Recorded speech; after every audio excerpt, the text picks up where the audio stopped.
From KUNC and the NPR network, this is In the NoCo. I'm Erin O'Toole.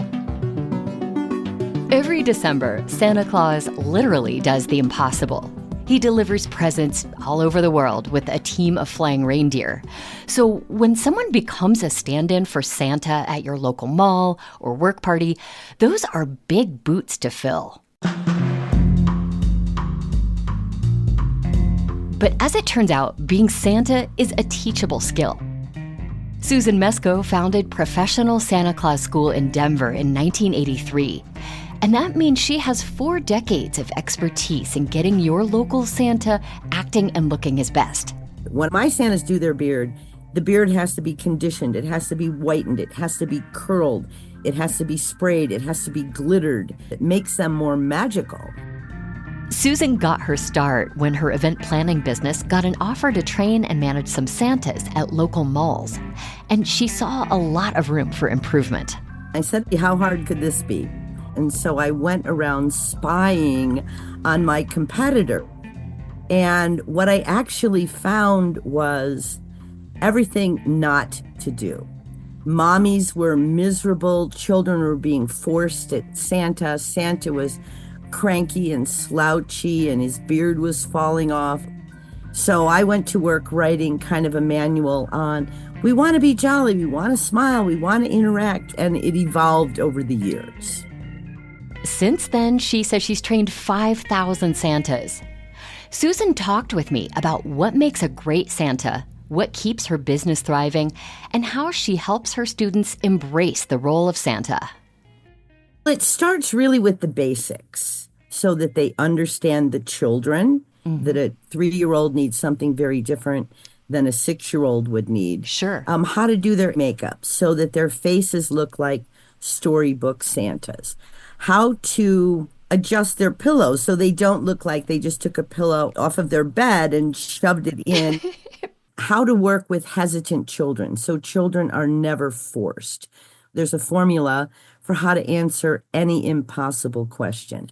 So it starts with the basics of being Santa, how to think like Santa, how to dress like Santa, activities that Santa would do at the North Pole. So working with the Santas to really introduce them so that they're not just the guy down the street that threw on a Party City Santa suit. Right. And I know one of the classes you offer is called a Santa Mindset class. What do you do in this class, and why do your Santas need this training? Think about Santa when he's got to be in that chair for somewhere between 2, 4, 6, 8 hours. For him to remain in that character for the 287th child that comes in, that asks him a question. What Santa needs to do is stay in character so that he can have fun. So there's lots of little things that the Santas need to do. And it's easier to start thinking like Santa. So I make them go through, what do they do each day when they get up in the morning, and then they go check the reindeer, and then they have to have a meeting, with the elf department and check on the toy inventory and really start thinking this 3-dimensional life that Santa has. Okay. So that is a 5-hour class that I teach. Wow. So your Santas have a backstory and a morning routine as Santa. Kids these days grow up in a difficult world. They might be on Santa's lap and bring up concerns about guns or natural disasters. How do you prepare your Santas for those kinds of questions? Children are so exposed to so much media, and there's so much information that comes at them. When those children actually bring their heartfelt concerns to Santa, sometimes it seems like nobody will listen, and so they will come to Santa with questions like, I'm being bullied, or I'm afraid to go to school, or I saw my friend had a gun, or 3 of my friends got killed, or my house got burned down by the fire in Louisville. These are things that are so real that children are participating in today, that Santa really needs to know how to respond, to be sensitive to, without going over the top. Because in a Santa visit, of 2.5 minutes, we cannot do 3 months worth of therapy. Right. So we have to realize that we are one step along the way.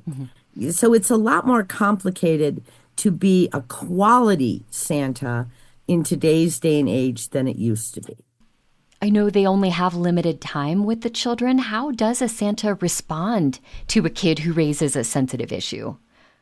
Well, first they have to listen, and then they have to validate that child's feelings. So no matter what they're feeling, if they're feeling afraid, if they're feeling mad, if they're feeling sad, angry, whatever that feeling is that the child has, Santa validates that. And then Santa says, I remember a time when I felt that way. So let's say grandma has died. We're going to talk about, oh, your grandma was so wonderful. I know that you miss her. I miss my grandma too. What was your favorite thing about your grandma? Her cookies, or I got to go in the garden with her, or she sewed my Halloween costume, or she used to read to me, or she gave me good hugs. And then remembering and talking about, well, that's what we want to remember about grandma. And then we usually have the Santas say, because the child wants grandma to come back from heaven. So Santa goes, well, I can't bring grandma back from heaven. But sometimes when I'm with my special team of reindeer, we fly really, really high. Aww. And sometimes we go to heaven. So could you whisper in my ear what you would like Santa to tell your grandmother? And then they'll tell Santa, and they'll say, would you like me to give your grandma one of your magic hugs? So they'll give Santa a hug that he's going to take up to grandma. And so we haven't fixed it. Grandma's still dead, sadly, but the child now feels heard, feels compassion, and feels a little more soothed. That just brought tears to my eyes, Susan. After 4 decades of teaching Santa school, what is it that makes someone a great Santa Claus? I say this all the time. I don't buy beards, belts, buckles, boots.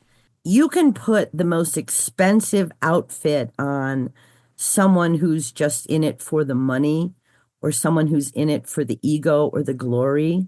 Yeah. And we don't talk about Santa suits really until about 5-6 months into it. So I think what makes a great Santa is their heart, their commitment, and not just their love of children, but we work with a lot of memory care units and seniors, and just making sure that every single person gets to experience the Santa that they need through the love that can shine through Santa's heart. Susan Mesco, founder of Professional Santa Claus School in Denver, thank you so much for speaking with me. Thank you, Erin. And we did check. You are on the nice list. Thank goodness. I didn't want to ask, but thank you. If you want to learn more about Professional Santa Claus School, there's a link in our show notes and at kunc.org. That's it today for In the NoCo. I'm Erin O'Toole. Thanks so much for listening.